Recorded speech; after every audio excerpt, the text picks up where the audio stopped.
Before we dive into one of the most dramatic military failures in human history, I need something from you. If this video teaches you something new, if it makes you see the Mongol Empire differently, hit that like button, drop a comment. Share this with someone who thinks the Mongols were invincible. That's all I'm asking. No fluff, no filler, just the story of how nature itself conspired to stop the greatest empire the world had ever seen. Let me ask you something. What happens when the most successful military machine in history, an empire that conquered everything from Korea to Hungary, sets its sights on a small island nation? You'd think the outcome would be obvious. The Mongols had crushed the Jin dynasty, obliterated the Khwarezmian Empire, shattered the armies of Eastern Europe.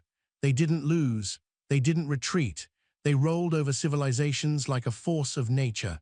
But Japan was different. This is the story of two invasions, two typhoons, and the moment the Mongol Empire learned that some conquests are beyond even their reach. This is about samurai fighting on beaches, wooden ships splintering in impossible seas, and storms so violent that they changed the course of world history. The Japanese called these storms Kamikaze, the divine wind, because when human effort failed, the gods themselves intervened. Or so the story goes. Let's go back 750 years and see what actually happened. The year is 1260.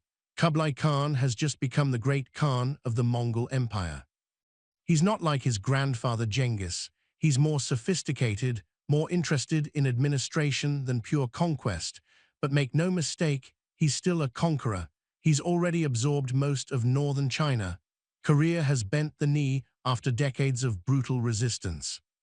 The entire Asian mainland from the Pacific to the Black Sea answers to Mongol authority. Kublai looks at the map. There's one place that doesn't acknowledge his supremacy, one place that has never been touched by Mongol power. Japan. It's not about resources. Japan doesn't have vast gold mines or critical trade routes. It's not even about strategy. Japan is isolated, not threatening anyone. It's about something more fundamental to the Mongol worldview: submission. Every empire that matters has acknowledged Mongol supremacy. Every king, every Khan, every emperor has either bent the knee or been destroyed. The Japanese haven't even responded. That's unacceptable. In 1266, Kublai sends his first diplomatic mission to Japan. The message is simple: acknowledge the great Khan as your superior, establish diplomatic relations, send tribute, or face the consequences. It's not really a negotiation. It's a command wrapped in diplomatic language, the kind of command that has worked everywhere from Baghdad to Kiev. The Japanese response: silence, not defiance. Not negotiation, just silence. The letter reaches the Japanese court in Kyoto. It's read, it's discussed, and then nothing. No envoy is sent back, no response is written. The Mongol ambassadors wait and wait. Eventually, they return to Korea empty-handed. Kublai tries again in 1268. Another mission, another letter. This one is more explicit about the consequences of refusal. The Mongol envoys arrive in Kyushu, the southernmost of Japan's main islands. They present their demands to the local officials, who forward them to Kyoto, where the imperial court resides. Now here's what you need to know about Japan in 1268. It's politically fragmented. The emperor exists, but he's a figurehead.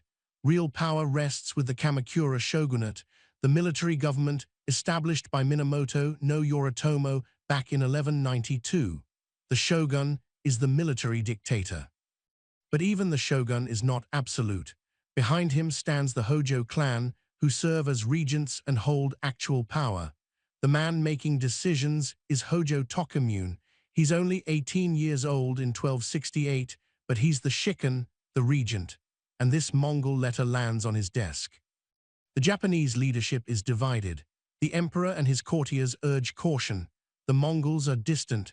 Perhaps if Japan sends token tribute, maintains nominal relations, the threat will pass. They've heard stories about what happened to kingdoms that refused Mongol demands. Cities burned, populations massacred, entire dynasties erased. But the military class, the samurai, see it differently. Japan has never bowed to foreign powers. The samurai code, Bushido, values honor above survival. Submitting to barbarian demands is unthinkable. They'd rather fight and die than live under foreign domination. Hojo Tokimune listens to both sides. He's young, but he's not stupid. He knows the Mongols are dangerous. He also knows that bending the knee to them would destroy his authority. The samurai class would see it as cowardice. His own legitimacy depends on projecting strength. He makes his decision: ignore them. The Mongol envoys return to Kublai empty-handed. Again. Kublai is patient. He's fighting a war against the Song dynasty in southern China. That's his priority. But Japan's refusal gnaws at him. In 1271, he sends another mission. Same message, same silence. Then in 1272, another mission. This time, the Japanese response is different. Some of the Mongol envoys are arrested, imprisoned, humiliated. They eventually return to Korea, but the message is clear: Japan is not interested in dialogue. Kublai's patience runs out. In 1273, he sends what will be his final diplomatic mission. The envoys carry an ultimatum: submit or be invaded. The letter is explicit about what will happen if Japan refuses. The Mongol military machine will descend on the islands. There will be no mercy. This time, Hojo Tokimune doesn't ignore the message. He has the Mongol envoys brought to Kamakura, the shogunate capital, and then he has them executed. Beheaded, their heads displayed as a message to any other foreign power that thinks Japan can be intimidated. That's it. That's the line. When news reaches Kublai, his response is immediate: prepare for invasion. But this isn't like invading Korea or northern China. The Mongols are horse warriors.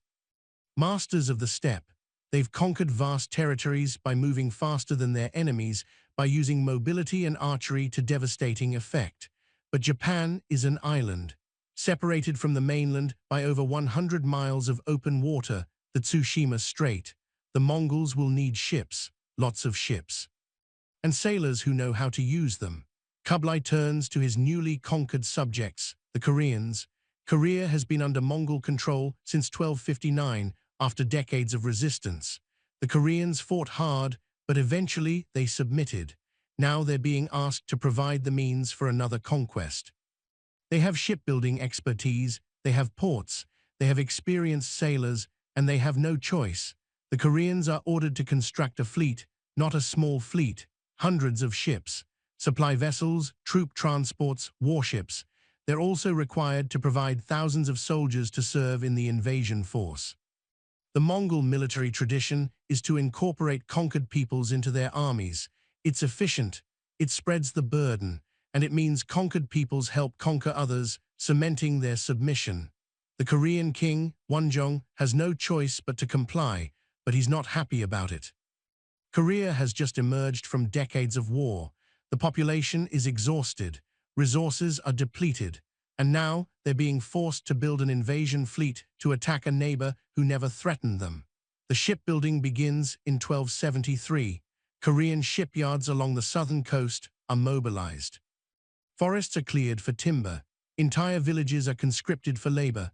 The work is brutal. Thousands of trees are felled, shaped, assembled into hulls. Sails are woven. Supplies are gathered: rice, weapons, water barrels, horses. By late 1274, the fleet is ready, 900 ships. It's an impressive sight, the largest invasion fleet assembled in East Asian waters up to that point. The invasion force consists of roughly 23,000 troops, about 15,000 Mongol and Chinese soldiers, 8,000 Korean soldiers, and another 7,000 Korean sailors to crew the ships. It's not the largest army the Mongols have ever fielded, but it should be more than enough to overwhelm Japanese defenses. The command structure is mixed. The overall commander is a Mongol general, but Korean officers lead the Korean contingents. Chinese officers lead the Chinese troops. It's the standard Mongol approach: use local expertise, but keep ultimate authority in Mongol hands. The plan is straightforward: land on Kyushu, establish a beachhead, overwhelm the local defenders, force the Japanese to submit. If they resist, burn their cities and kill their leaders until they understand submission is the only option. It's worked everywhere else. Why would Japan be different? The fleet departs from Korean ports in October 1274. The timing is deliberate, late enough in the year that the campaign season in China is winding down, early enough that winter storms haven't started. Or so they think. First stop, Tsushima Island, roughly halfway between Korea and Kyushu. It's small, maybe 270 square miles, mostly mountainous. The population is sparse. But it's strategically important. Controlling Tsushima means controlling the strait. Tsushima is governed by the So clan. The island's garrison consists of maybe 80 mounted samurai and a few hundred foot soldiers. When lookouts spot the Mongol fleet on the horizon, hundreds of ships, sails blotting out the ocean, they know immediately this is not a battle they can win. The local governor, So Sukekuni, has a choice. He can surrender and hope for mercy, or he can fight and die with honor. For a samurai, it's not really a choice. Sukekuni sends a messenger to the mainland warning of the invasion. Then he gathers his men and prepares to resist. Every samurai on the island, maybe 80 warriors total, assembles at the main settlement. They know they're going to die. But they're going to make the Mongols pay for every inch of their island. The Mongol fleet anchors offshore, landing craft row toward the beaches. Thousands of soldiers prepare to disembark. Sukekuni watches them come. Then he gives the order, charge. 80 samurai on horseback gallop toward the beach. It's a magnificent sight. Their warriors in full armor, Dumaru lamella armor, helmets, swords, bows. They've trained their entire lives for combat. Each one is worth 10 ordinary soldiers in single combat. But the Mongols don't fight single combat.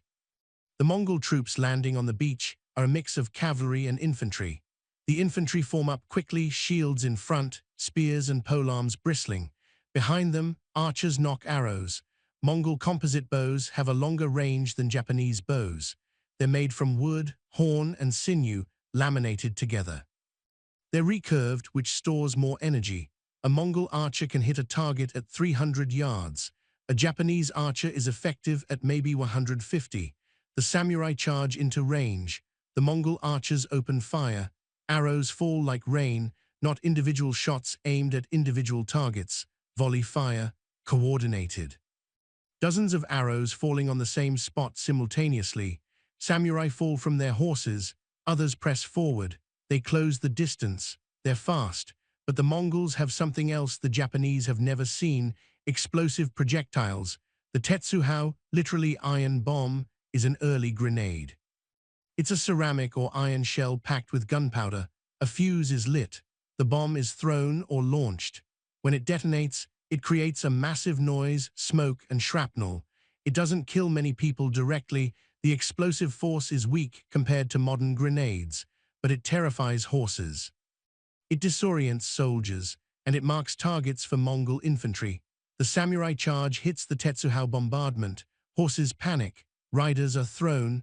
The charge breaks apart. Mongol infantry rush forward. They don't wait for individual challenges. They swarm isolated samurai, 3 or 4 soldiers attacking one warrior. Spears from multiple angles. No honor, no ceremony, just killing. So Sukekuni fights to the end.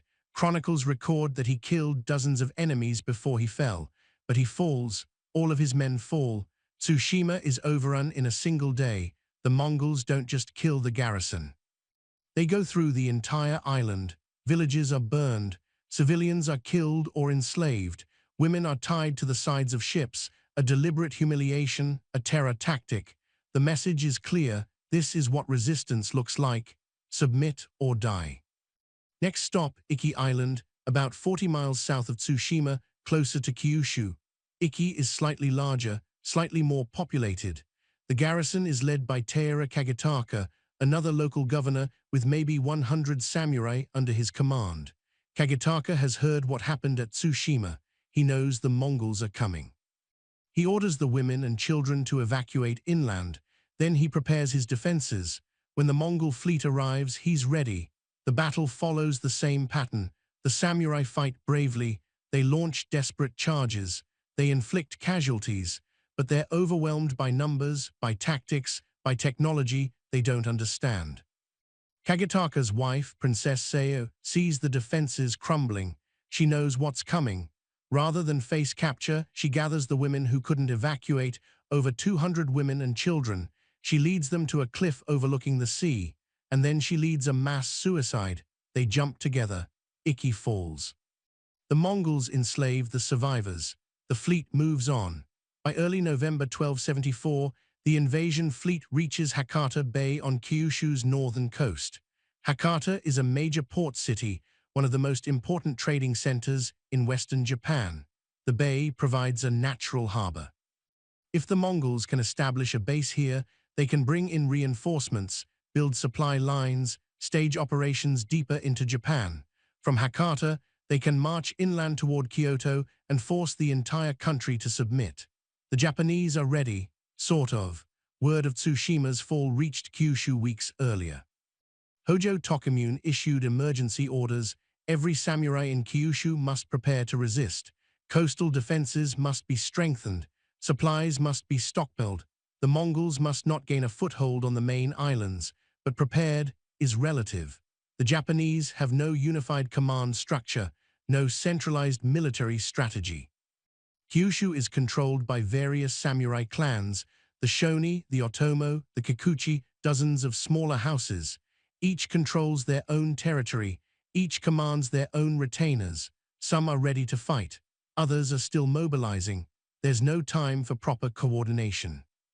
When the Mongol fleet appears in Hakata Bay on November 19, the local samurai ride to meet them. Thousands of mounted warriors in full armor, carrying swords and bows, banners flying, horns sounding. It's an impressive sight, a traditional samurai army ready to defend their homeland. It's also completely unprepared for what's about to hit them. The Mongols begin landing operations, troops pour onto the beaches, infantry form defensive perimeters, archers provide cover, cavalry units disembark and form up. The organization is impressive. These are professional soldiers executing a well-rehearsed plan. The Japanese charge. This is how samurai fight. You announce yourself, you declare your lineage, you challenge a worthy opponent, you engage in single combat. Victory brings honor, death in battle brings glory. The Mongols don't care about honor. The samurai charge hits the Mongol line, and the Mongols fight as a unit. Infantry in front with large shields, bigger than anything the Japanese use. Spears and polearms form a bristling wall. Behind them, archers fire over the shields, volley after volley, not aimed shots, area saturation. If 50 arrows land in a 10-yard square, someone's getting hit. And then the explosions start. Tetsuhou bombs arc through the air. They land among the charging samurai. The detonations are loud, louder than anything on a medieval battlefield. Smoke, fire, shrapnel, horses bolt, formations scatter. Japanese accounts describe the terror of these weapons.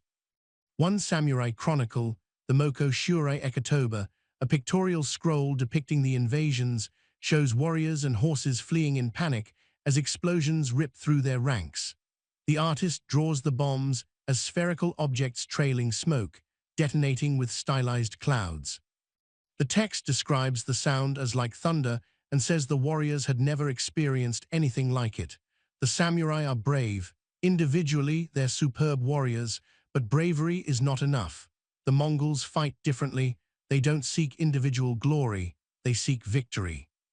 If that means 3 men ganging up on one samurai, that's what happens. If that means using explosives to break cavalry charges, that's what they do. If that means targeting officers and cutting off command, they do it without hesitation.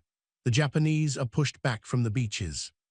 The Mongols establish a landing zone. They begin fortifying their positions, digging trenches, building palisades. They're setting up for a longer campaign. This is going according to plan.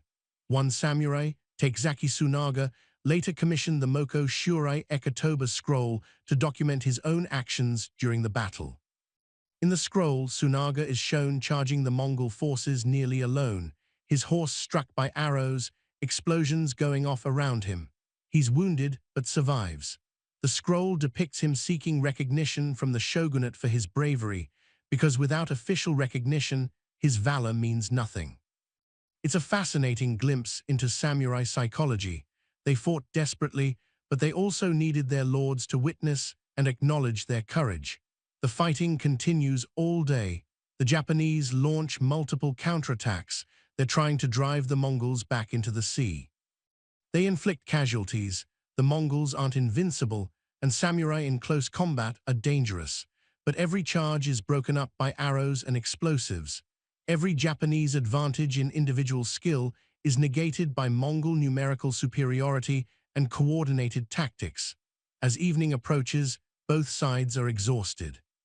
The Japanese have lost hundreds of men. The Mongols have lost fewer, but they're far from home, operating in hostile territory. The Japanese pull back to defensive positions inland. The Mongols hold the beachhead but haven't pushed further. The Mongol commanders gather on the flagship to discuss strategy.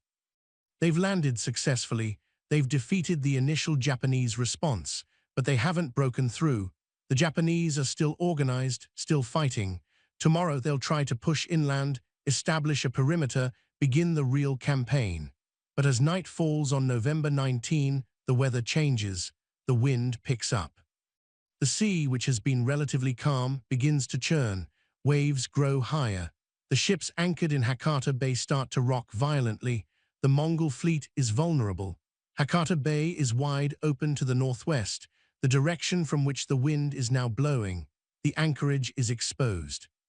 If a real storm rolls in, the fleet could be in serious trouble. Ships could drag anchor. They could collide with each other. They could be driven onto rocks or the shore. The commanders face a decision. They can keep troops on land, consolidate the beachhead, and hope the storm passes. Or they can pull everyone back to the ships, ride out the storm at sea, and resume operations when conditions improve. They make what seems like a reasonable call: retreat to the ships.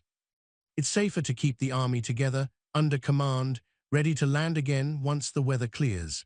Leaving troops ashore in a storm means they'd be cut off, vulnerable to Japanese counterattack, unable to coordinate with the fleet. Orders are given. The Mongol soldiers abandon their beachhead positions. They return to the landing craft. They row back to the main fleet. By nightfall, almost all the invasion force is back aboard the ships. That night, the storm hits. It's not a typhoon, not a full-scale kamikaze, but it's a significant storm. The wind reaches gale force. Waves batter the fleet. The ships, packed with soldiers and horses and supplies, are unwieldy. Many are Korean-built transports, good for cargo, less good for rough seas. They don't handle the conditions well. Anchors drag, ships drift. In the darkness and confusion, vessels collide, hulls crack. Some smaller ships capsize outright. Soldiers below deck, trying to sleep, suddenly find themselves in water as their ship takes on flooding. They're trapped. They drown in the holds as the ships go down. The storm rages all night. Captains fight to keep their vessels under control. Some cut anchor and try to maneuver in the darkness. Others ride it out, hoping their anchors hold. The chaos is absolute. By morning, the fleet is a disaster. Hundreds of ships are damaged. Some are sunk entirely. Thousands of soldiers are dead, drowned, crushed, killed when their ships broke apart. Horses have been lost. Supplies have been washed overboard or ruined by seawater. The invasion force is in no condition to continue operations. The Mongol commanders assess the situation. They can try to regroup, repair what they can, and launch another assault. But the damage is severe. Morale is shattered. The Japanese are still out there waiting, and if another storm hits, they make the call: retreat. This invasion is over. The fleet limps back to Korea, leaving the dead behind, abandoning equipment, fleeing before another storm can finish what this one started.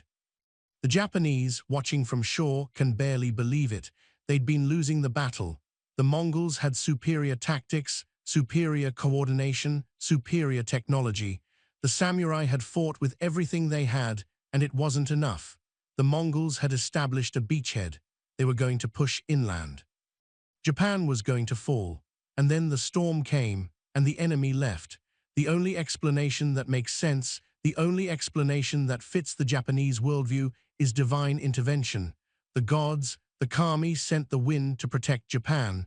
The storm wasn't random. It was a message. Japan is sacred. Japan is protected.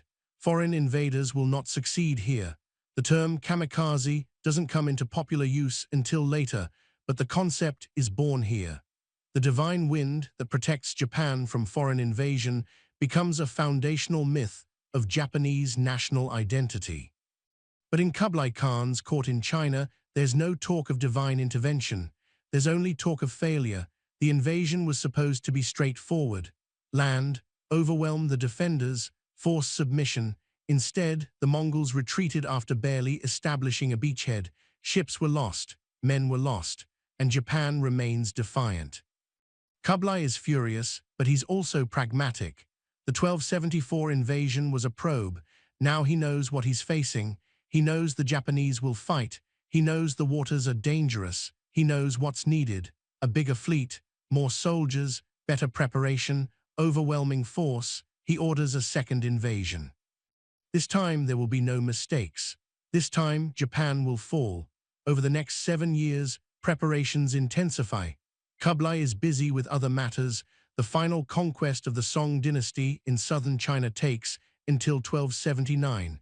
But even as he's fighting that war, he's building the fleet for Japan. He demands more ships from Korea. The Koreans, already exhausted from the first invasion, are pushed to their limits. Shipyards work constantly. Forests are cleared for timber. Entire coastal regions are mobilized to feed the war machine. But it's not just Korea. After the Song dynasty falls, Kublai has access to southern Chinese shipyards, southern Chinese timber, southern Chinese manpower. The Song had a powerful navy. Now that navy belongs to the Mongols. Kublai orders the construction of a second fleet, even larger than the Korean one. The Japanese, meanwhile, know the Mongols will return. It's not a question of if. It's when. Hojo Tokimune spends those 7 years preparing. He orders the construction of defensive walls along Hakata Bay, stone barriers to prevent easy beach landings. Samurai clans are reorganized. Coastal defenses are strengthened. Watchtowers are built on outlying islands. Kyushu becomes an armed camp. The defensive wall at Hakata is a massive undertaking. It's built by conscripted labor, farmers, peasants, anyone who can lift a stone. The wall runs for miles along the coast. It's not a continuous fortification. It's more like a series of stone barriers protecting the most likely landing sites. But it's substantial. In places, it's 10 feet high and several feet thick. Behind it, defending samurai can shoot arrows down at attackers trying to land. It changes the calculus of invasion. The Mongols can't just charge onto the beach anymore. The samurai themselves learn from the first invasion. They realize their traditional methods don't work against Mongol tactics. Individual challenges mean nothing when the enemy fights in coordinated units, so they adapt. They practice fighting in groups. They develop new tactics for dealing with massed archery. They prepare incendiary weapons to use against ships. They train for night raids. And still, Kublai sends diplomatic missions. Even as he builds his massive invasion fleet, he offers Japan one more chance to submit peacefully. It's not mercy, it's practicality. If Japan bends the knee without a fight, he can deploy those resources elsewhere. But he's not optimistic. In 1279, another Mongol envoy arrives in Japan. He carries a letter from Kublai. The message is the same as always: submit, acknowledge Mongol supremacy, send tribute. Join the empire peacefully. Hojo Tokimune's response is unequivocal. He has the Mongol envoys arrested. Then he has them executed, all of them. The heads are displayed publicly in Kamakura. It's a message: there will be no submission. There will be no negotiation. Come and try to take us. When Kublai receives this news, he knows there's no diplomatic solution. It will be war, total war. The invasion preparations accelerate. By 1281, the invasion force is ready. This time, it's not 23,000 troops. It's 140,000. Two separate fleets. The Eastern Army, launching from Korea, 900 ships carrying 40,000 Mongol, Chinese, and Korean soldiers, plus thousands of sailors. The Southern Army, launching from southern China, 500 ships carrying 100,000 former Song Chinese soldiers, now conscripted into Mongol service. Think about that for a moment. 4,400 ships, 140,000 soldiers. It's the largest seaborne invasion in history up to that point, larger than anything attempted in Europe, larger than any previous Mongol operation. Kublai is betting everything on this. He's throwing the full weight of his empire, resources from Korea, northern China, southern China, at one island nation. The plan is for both fleets to converge on Kyushu and land simultaneously at multiple points. The Eastern Army will hit Hakata again. The Southern Army will land elsewhere on Kyushu. Together, they'll overwhelm the defenses, establish permanent bases, and begin the systematic conquest of Japan. With 140,000 men, they can garrison multiple cities, supply themselves from the land, and grind down Japanese resistance through sheer numbers. The Korean fleet, the Eastern Army, departs first in May 1281. They have the shorter distance to travel, so they leave early. The plan is for the Southern Army to leave later and both fleets to arrive at roughly the same time in early June. Coordination is critical. If one fleet arrives too early, it'll have to fight alone, like in 1274. This time, the timing has to be perfect. The Eastern Army retraces the 1274 route. They land on Tsushima in late May. This time, there's almost no resistance. Tsushima was devastated in 1274. The population has barely recovered. The island falls in hours. Same with Iki Island, token resistance, then collapse. By early June, the Eastern Army reaches Hakata Bay. The commanders expect to find the Southern Army already there or arriving shortly. Instead, they find only the Japanese and those new stone walls. The walls change everything. In 1274, the Mongols could charge onto the beaches and establish beachheads quickly. Now there are 10-foot stone barriers blocking the shoreline. The Mongols land their forces, but they can't push inland. Samurai defenders are positioned behind the walls, raining arrows down on anyone who gets close. The Mongols try to scale the walls. They're pushed back. They try to breach them. It takes time and costs lives. Days pass, then weeks. The Eastern Army is stuck.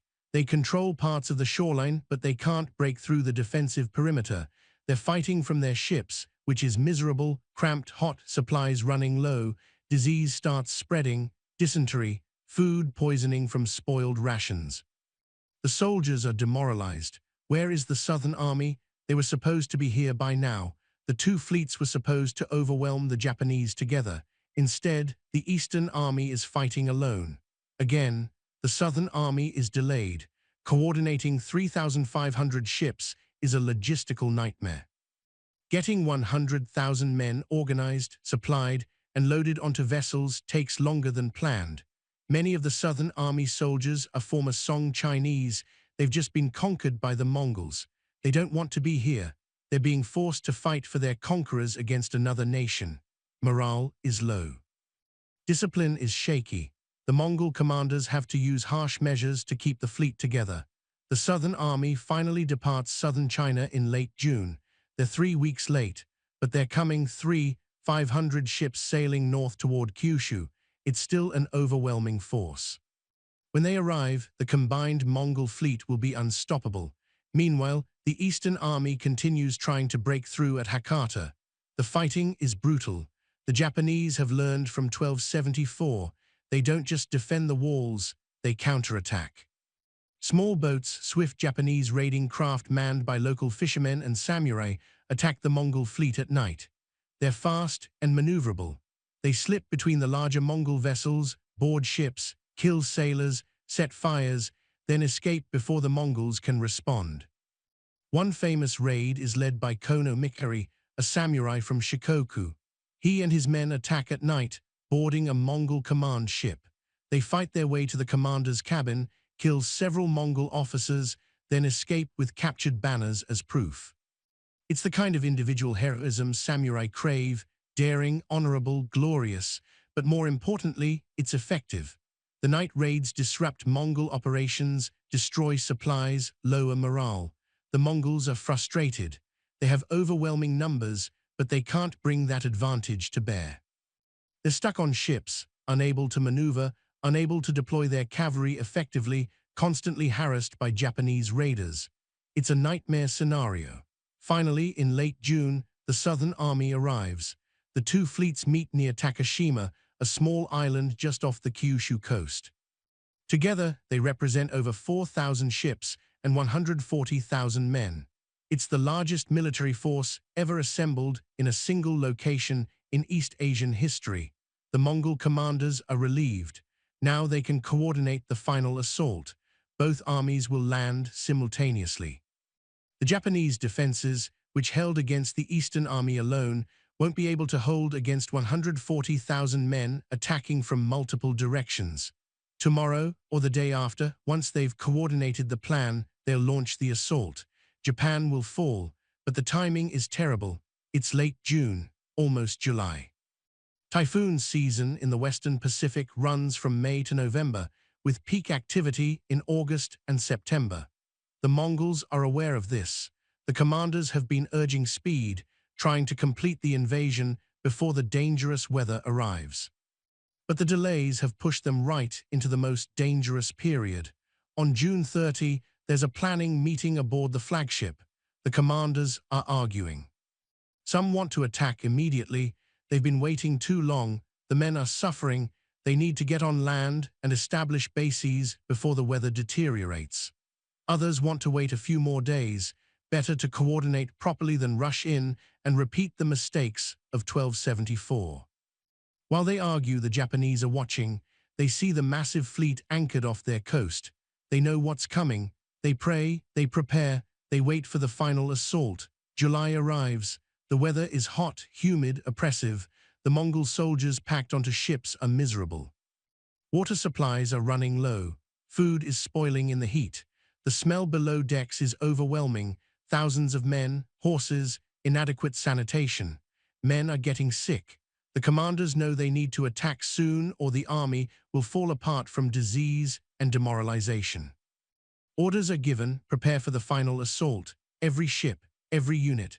Tomorrow, July 30, they land in force, multiple beaches, overwhelming numbers.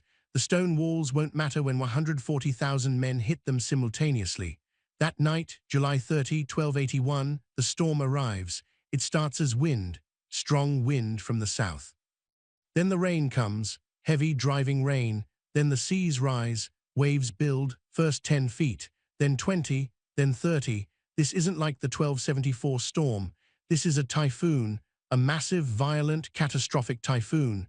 The wind reaches sustained speeds over 100 miles per hour, gusts even higher. The rain is so heavy that visibility drops to nothing. The sea is a chaos of massive waves crashing from every direction. And the fleet, 4000 ships packed together, anchored close to shore, loaded with men and supplies, is directly in its path. The ships are torn from their anchors within hours. Anchor ropes snap like thread. Vessels that had been orderly, organized under command are suddenly at the mercy of the storm. They're driven into each other, hulls splinter, masts break, ships capsize. The soldiers below deck don't have a chance. When a ship capsizes, they're trapped. The holds flood. They drown in darkness, pressed against the ceiling, now the bottom of the ship as it sinks. Those who make it to the deck face the ocean. Most can't swim. They're wearing armor. They go under within seconds. The ships that don't capsize are driven onto shore or onto rocks. They break apart. Men are thrown into the surf.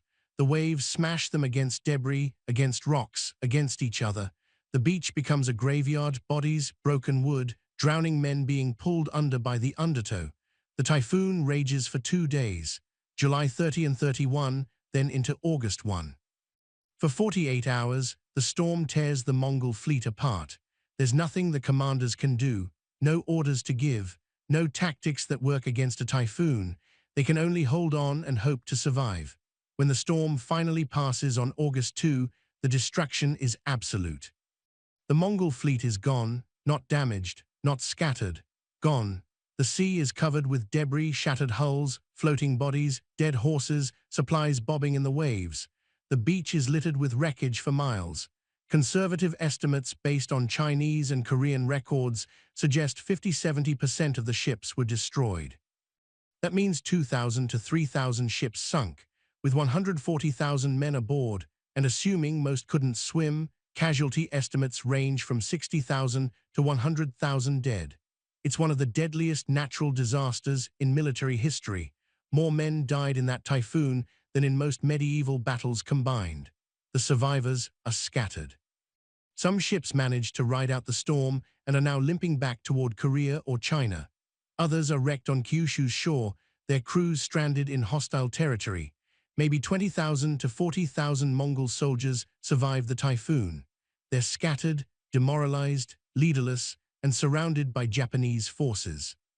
The Japanese, watching from behind their walls, see the storm destroy the enemy fleet. They see the bodies washing ashore. They see Mongol soldiers stumbling onto the beach, exhausted, half-drowned, defeated, and they attack. The samurai pour out from behind the defensive walls. They hunt down survivors. Small groups of Mongol soldiers, trying to regroup, are surrounded and slaughtered. Some try to surrender. The Japanese aren't interested in prisoners, not after what the Mongols did to Tsushima and Iki in 1274.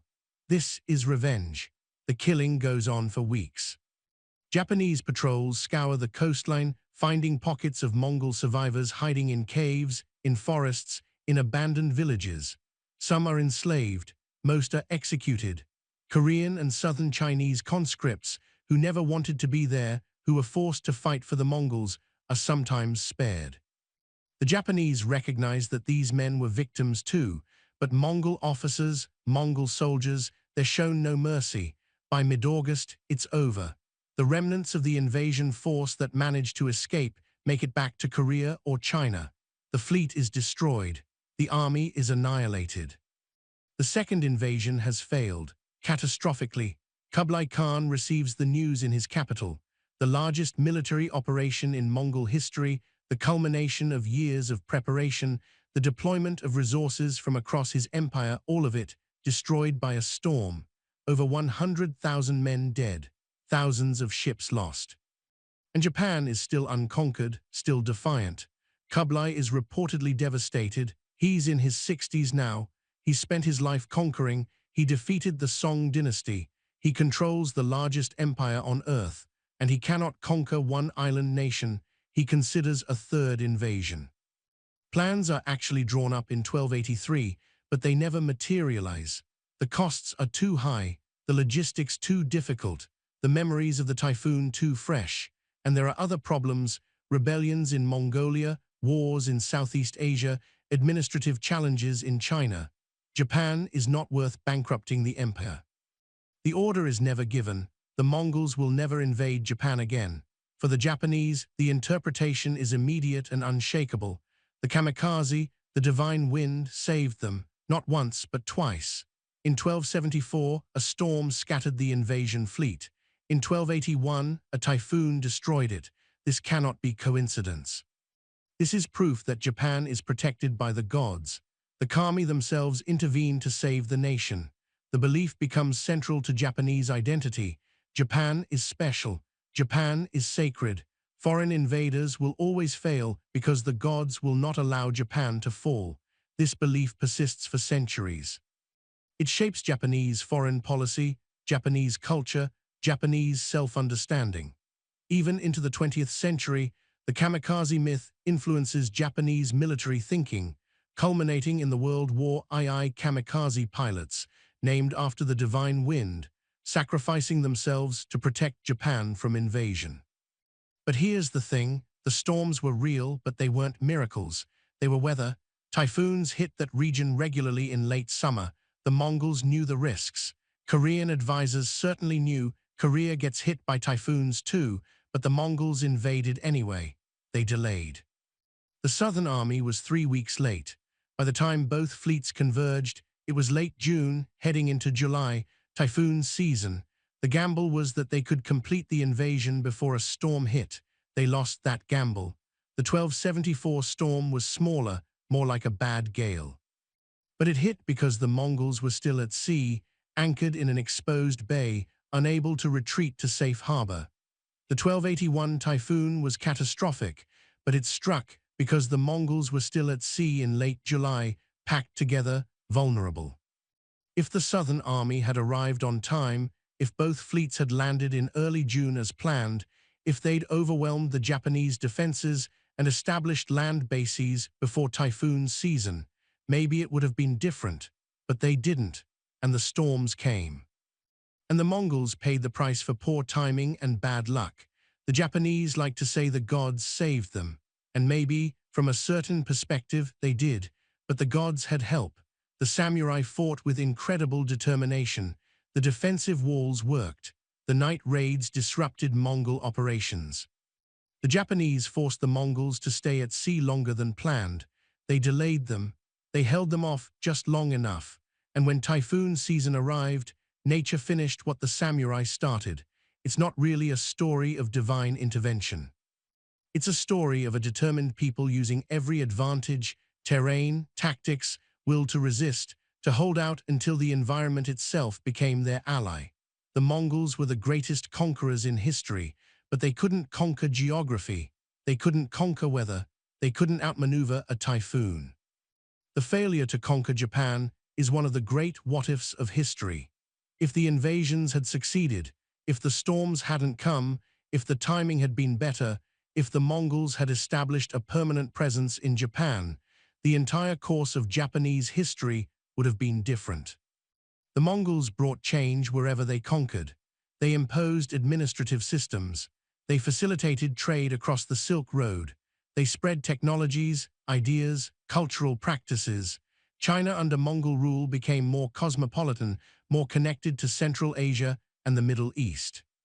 Korea was integrated into the Mongol Empire and influenced by continental politics for generations. If Japan had fallen, the Mongols would have brought those same influences. Chinese and Korean administrative practices, continental Buddhism, Confucian bureaucracy. The samurai class might have been destroyed. The Mongols had little patience for warrior aristocracies that didn't submit. The imperial system might have been dismantled. Japanese culture, which developed in isolation, might have been fundamentally altered. Trade patterns would have changed. Japan would have been integrated into the Mongol trade network. Ideas and technologies would have flowed in from the mainland. The isolationist tendencies that came to define Japan in later centuries might never have developed, but that didn't happen. Japan remained independent. The invasions failed, and those failures reinforced Japanese exceptionalism. Japan was different. Japan was protected. Japan didn't need the outside world. For the next 600 years, Japan maintained strict control over foreign contact. There were periods of trade with China and Korea, brief encounters with European explorers, but overall, Japan remained isolated. The Kamikaze myth became a pillar of national identity. We are the people whom even the Mongols couldn't conquer. We are protected by the gods. And the Mongols, this was their greatest military failure. They'd conquered sedentary civilizations and nomadic tribes. They defeated armies far larger than their own. They decrossed deserts, mountains, vast distances. They adapted to fighting in forests, in cities, in terrain completely unlike the steppes where they originated. But they couldn't cross 100 miles of ocean and hold a beachhead against a determined enemy in typhoon season. It wasn't for lack of trying. The 1281 invasion was one of the most ambitious military operations in pre-modern history. 4,000 ships, 140,000 men, resources from across the empire, meticulous planning, and it all came to nothing because of 2 days of bad weather. Kublai Khan never tried again. He turned his attention elsewhere. Campaigns in Southeast Asia, against Vietnam, against Champa, against Java, some succeeded, others failed, but none were as catastrophic as Japan, and Japan remained unconquered. The Mongol Empire continued for another century, but it never again attempted a major seaborne invasion. The lesson was learned. The ocean is a more formidable barrier than any army. For Japan, the victory, if you can call surviving a typhoon a victory, had long-term consequences. The samurai class, which had fought so desperately, expected rewards. They defended the nation. They risked their lives. They'd held the line. But there was no loot, no conquered territory to distribute. The shogunate had to find ways to reward the warriors without the usual spoils of war. It led to financial strain, political tension, and eventually contributed to the weakening of the Kamakura shogunate. Within 50 years, the shogunate would collapse, partly because of the economic and political stresses created by the invasions, but in the immediate aftermath, there was relief and gratitude. Shrines were built to honor the Kamikaze, prayers of thanks were offered. The story of the divine wind was told and retold, embellished and mythologized until it became legend. And the legend endured because it was a good story, an island nation, outmatched and outnumbered, facing the greatest military power on Earth. Defeat seemed certain, and then the gods intervened. The storm came, the enemy was destroyed, Japan was saved. It's the kind of story people need to believe, especially when the alternative is acknowledging that survival sometimes comes down to luck, that timing matters, that weather can decide the fate of empires. The Mongols understood this, probably better than the Japanese. They knew they'd gambled on the weather and lost. They knew the delays had cost them. They knew if they'd moved faster, coordinated better, landed sooner, they might have conquered Japan before the storms arrived.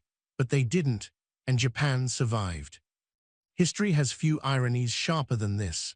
The Mongols, who conquered empires by moving faster than anyone else, who built their success on mobility and speed, were destroyed because they moved too slowly. The Eastern Army arrived too early and couldn't break through alone. The Southern Army arrived too late and walked into a typhoon. If they'd synchronized, if they'd attacked together in early June, the outcome might have been different. But military operations are never perfect. Logistics break down, communications fail, weather doesn't cooperate, and sometimes the enemy fights harder than expected. The Japanese didn't just sit behind their walls and wait for the storm. They made the Mongols pay for every day they stayed at sea. They delayed them. They wore them down. They held out just long enough. And when the typhoon came, it finished what the samurai started. That's the story. 2 invasions, 2 storms. One of the greatest military powers in history stopped not by another empire, not by superior tactics or overwhelming force, but by an island nation's determination and the worst weather at the worst possible time. If this story moved you, here's what I need. Hit that like button, drop a comment, tell me what you think. Should Kublai Khan have tried a 3rd time? Could the Mongols have ever conquered Japan? What would the world look like if they had? These are the questions that make history fascinating, the moments when everything hung by a thread, when luck and timing mattered as much as strategy, when nature itself decided the fate of nations.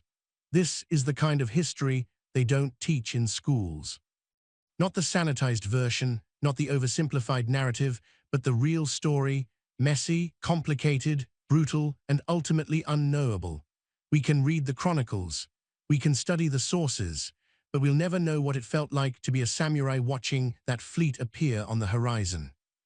Or a Mongol soldier trapped below deck as the ship filled with water, or Kublai Khan receiving the news that his grand invasion had been annihilated by a storm. All we have are the facts, and the facts tell us this: the Mongols tried, twice, with everything they had. And they failed. Japan survived. The Kamikaze became legend, and the Mongol Empire learned that some places are beyond conquest, not because the defenders are stronger, but because the gods, or nature, or sheer dumb luck sometimes favor the underdog. We're telling stories like this every week, battles that changed history. Invasions that failed, empires that fell, the moments when everything hung in the balance and one decision, one storm, one desperate stand changed everything. Subscribe so you don't miss the next one. Share this with someone who thinks the Mongols were unstoppable, because they were. And that's what makes this story so compelling. The Mongols failed, Japan survived. The divine wind, whether you believe in it or not, became one of the most powerful myths in history. And sometimes, when you're facing impossible odds, a myth is exactly what you need.